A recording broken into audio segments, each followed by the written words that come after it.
Welcome to Sweet Life Beat Life. We hope this video helps. In this video, I will explain how to use the Bitcoin Calm Wallet app. First, download the app from your preferred app store and open it. You'll then create a new wallet or import an existing one using your recovery phrase. This initial setup is crucial for securing your digital assets. Familiarize yourself with the main dashboard, which shows your current balances and quick access to key functions. Sending cryptocurrency is straightforward. Tap the Send button, then input the recipient's wallet address or scan their QR code. Enter the amount you wish to send and review all details carefully before confirming the transaction.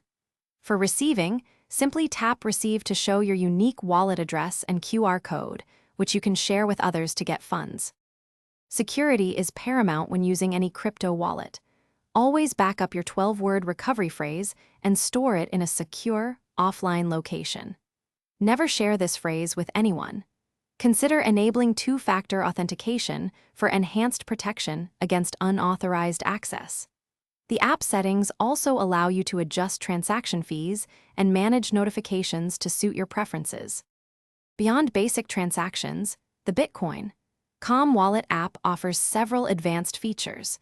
You can use the built-in exchange to easily swap between various cryptocurrencies directly within the app. Stay informed with the integrated newsfeed, providing real-time market updates and relevant articles. Remember to check the description below for a link to the Shark AI Ultra Robot Vacuum and other great deals. This app empowers you with comprehensive control over your digital assets. Thanks for watching. Consider subscribing if we helped you.